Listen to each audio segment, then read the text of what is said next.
The Earth, millions of years ago, vast, wild, untamed, a cradle of survival.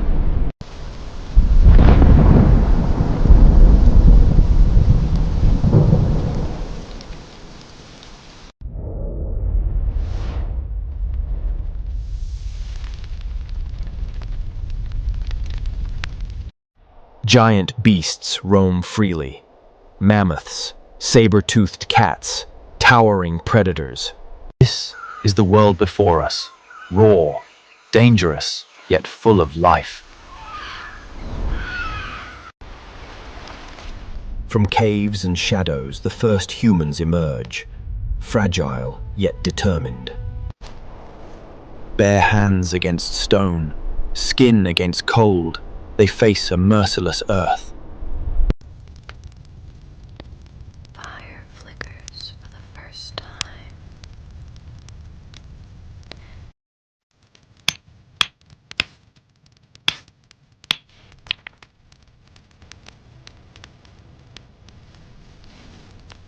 Tribes gather around the glow, united by warmth and survival. Hunting begins, spears fly, survival hanging by a thread. A mammoth falls, but at great cost, strength and struggle in the snow. Children cling to their mothers, eyes wide with hunger. The lion strikes, the camp scatters, echoes roll across the night sky.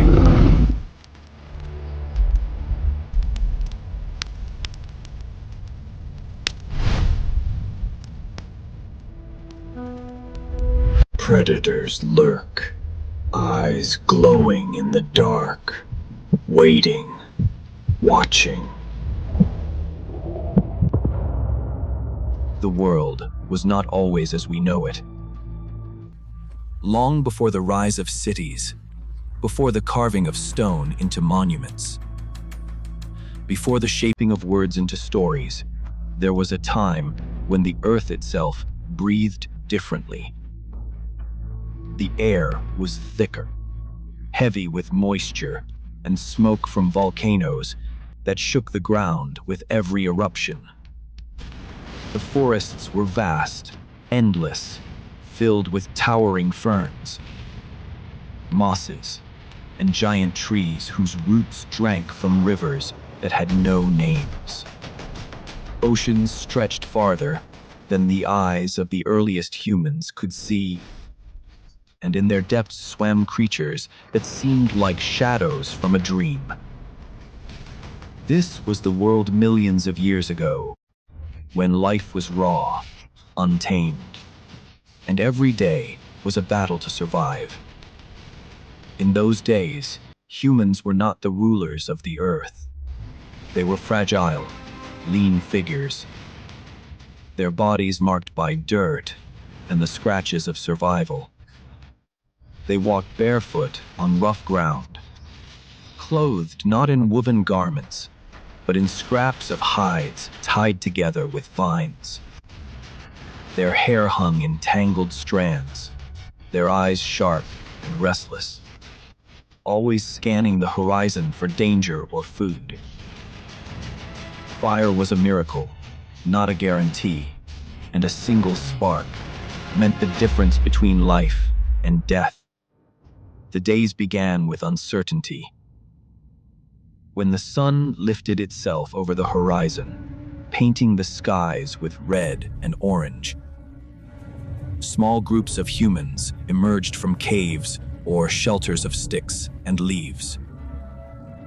Their camps were simple: smoky fires that had burned through the night, scattered bones of animals already picked clean, tools made of stone, and sharpened bone lying ready for the day ahead.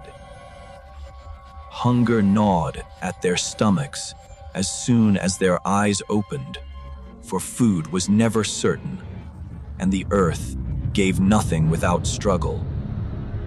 Men and women alike moved into the forests and plains to search.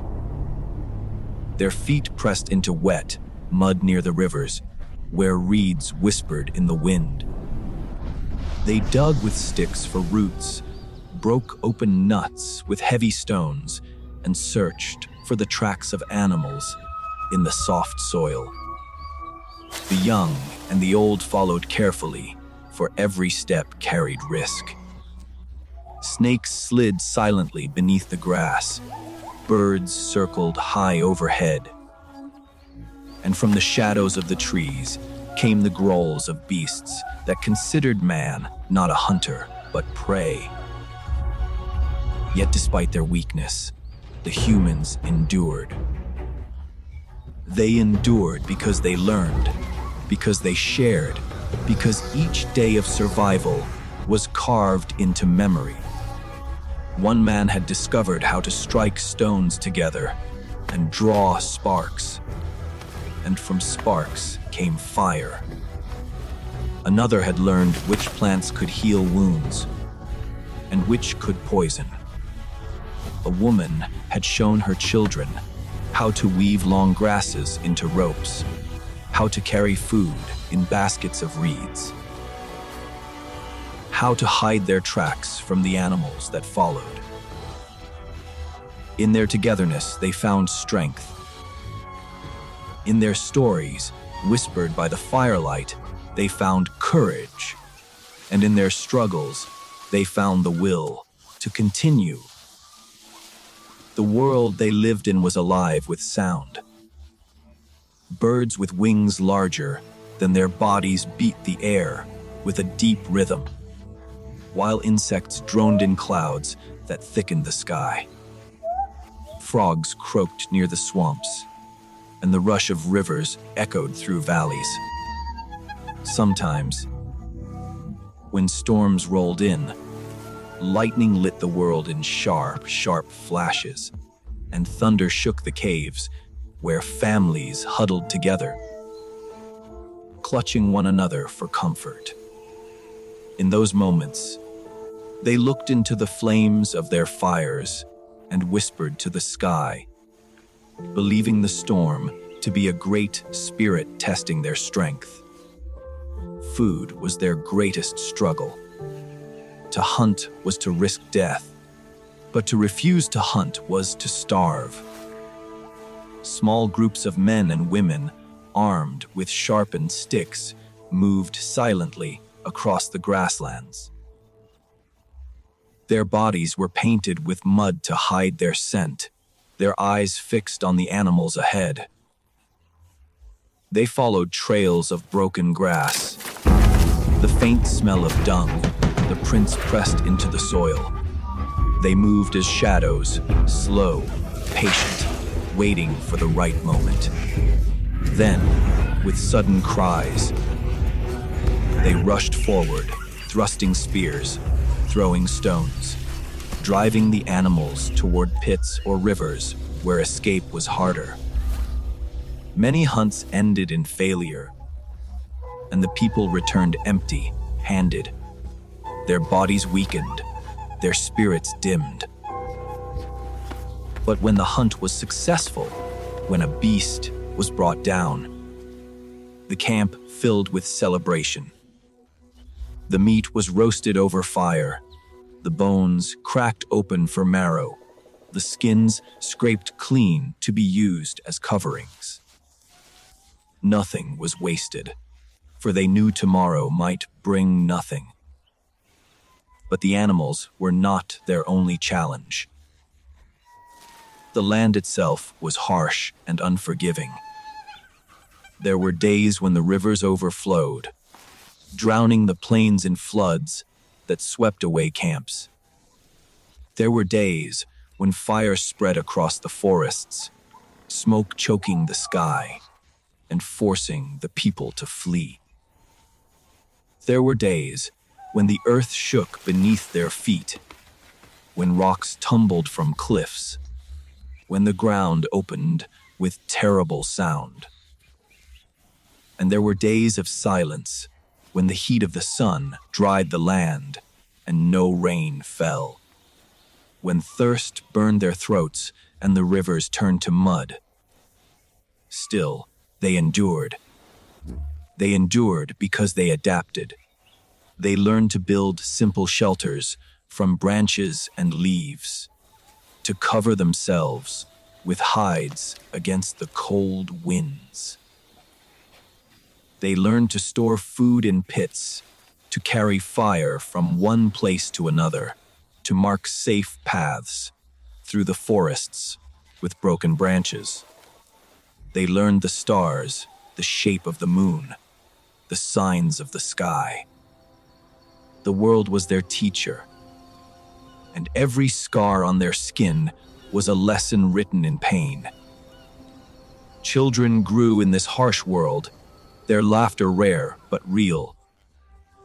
They chased one another with sticks, copied the hunters as they practiced throwing spears, sat quietly when the elders told stories by the fire. They were born into struggle, but they were also the future. Each child carried the hope of the tribe, and their survival meant the survival of all. The women held them close, teaching them the sounds of birds, the taste of berries, the danger of snakes. Every lesson was life or death. Every mistake a risk too great to repeat. There were moments of beauty as well, for even in struggle the world offered wonder. When the dawn light spilled over the mountains, painting the sky in colors no one could name, the people stood in silence, their eyes wide. When herds of animals moved across the plains,